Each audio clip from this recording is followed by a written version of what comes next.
mic falling down. Too Fat to Play podcast. I am Austin. That is Ryan. It is the Too Fat and Friends Fantasy Football Recap. I guess first and foremost, we should probably talk about our friends. since you're over there looking at me like a dummy. In my defense, the microphone fell over the moment I started talking. That was a little rough. That was a little bit rough there, Austin. Hey, maybe you should tell the guy that fucking takes care of this goddamn studio not to have my mic fall over. You're the only person that touches that mic. Yeah, well, I'm not the person that takes care of the studio, so maybe you should figure it the fuck out. Too Fat and Friends Fantasy League podcast is brought to you guys by Sticks Golf Lounge, Humboldt, Kansas. Stop in, have a drink, play a couple rounds, let them know Austin and Ryan sent you. Let's go ahead and get into it. Where do you want to start exactly on this one? I like the top. I'm a big fan of starting at the top, because not only did I reclaim my rightful place atop the leaderboard, I also did it as the highest scorer of the week, which is also apparently important. I had a good time. Yep. Austin took down Team DWAC 222 to 175. Fuck me. Jerry Jeudy balled out there on Monday night. So that was nice.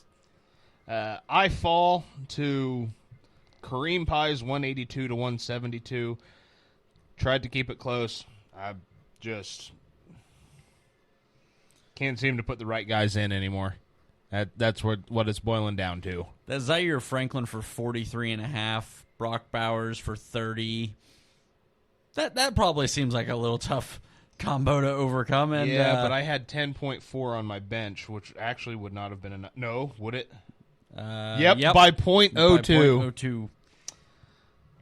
.02. Hill Daycare takes down Two Thumbs Up, 163 to 78. You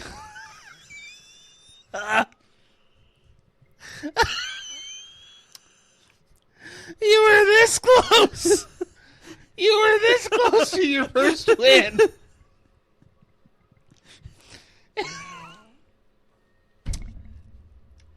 Riley Reed option. Still winless on the year. At this point, has damn near wrapped up the toilet seat. I mean, has wrapped up number one seed for sure. Yes, by far. But yeah, that game was over. The win was secured, and then McCaffrey goes down. Oh, my God. Oh, my God. Heartbreak. Absolute heartbreak. Glorious. I mean, if he would have just had Xavier Worthy in there instead of Quentin Johnston, could have had his first win of the year. Absolutely tragic. All right, nobody gives a shit. Fan-fucking-tastic. And Jigba Please takes down Team Beefsteak 156 to 150. And Long Duck Dong gets absolutely fucking throttled by number one Hold on. We got an interesting development here. We have our first ever press release from a losing GM. Hold on.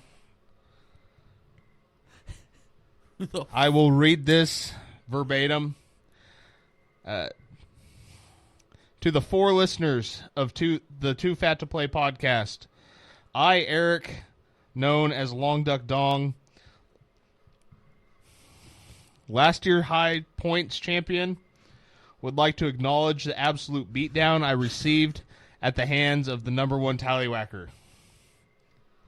Some might say the defeat was similar to a prison rape, won at the hands of a very large and well-endowed man. That is not so. This defeat was more like the rape and pillaging style in the style of Genghis Khan, like the leader of the Mongol Empire. Whacker's carnage has altered the carbon footprint of the fantasy football world. While some might say that high points don't matter in this league, I tell them that this defeat hurts worse than no compensation for winning high points. Although I am taking this defeat in stride, know that I will continue to move forward and hope for my continued success within the league. My rival in his previous match, and this previous match may look more like a Neanderthal than a Mongol, but this victory is most certainly his. In closing, I would like to say fuck Whacker and fuck the Raiders.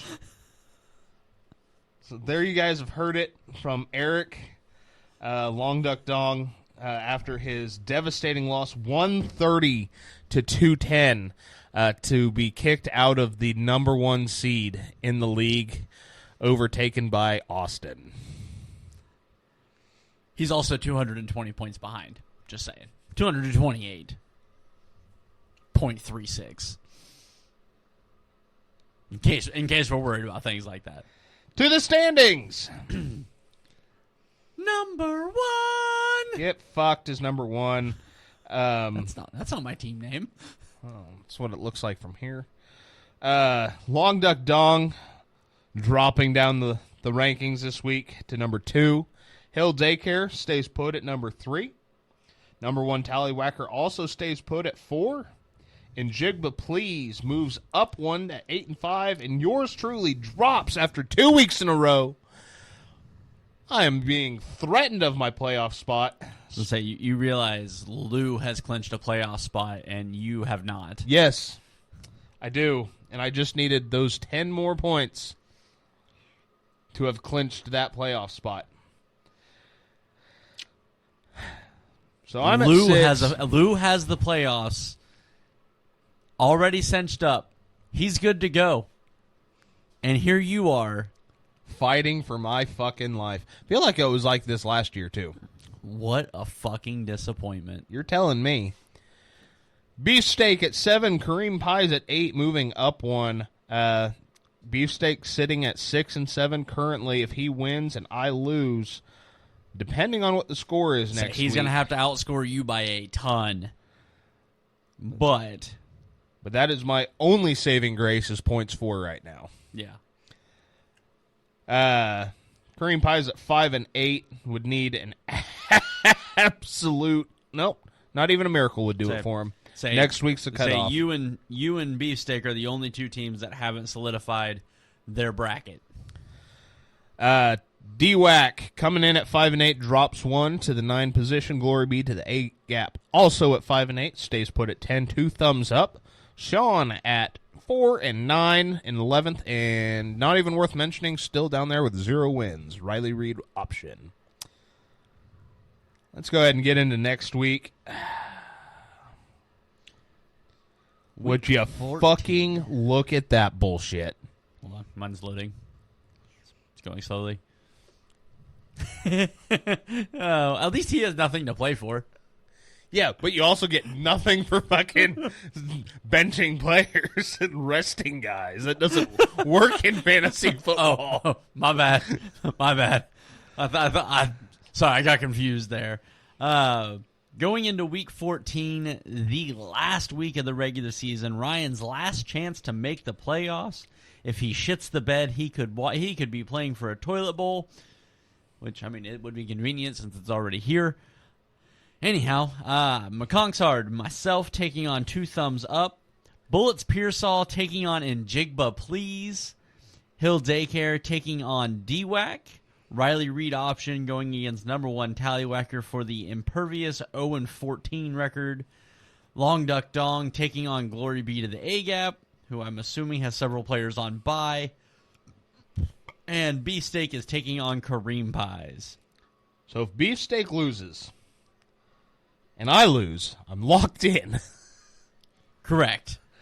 Any matching result, you're good, and as long as you don't get outscored by 120, you don't need to give a shit about Lou this week. You have to outscore Beefsteak you have to not get outscored by at least 119 points.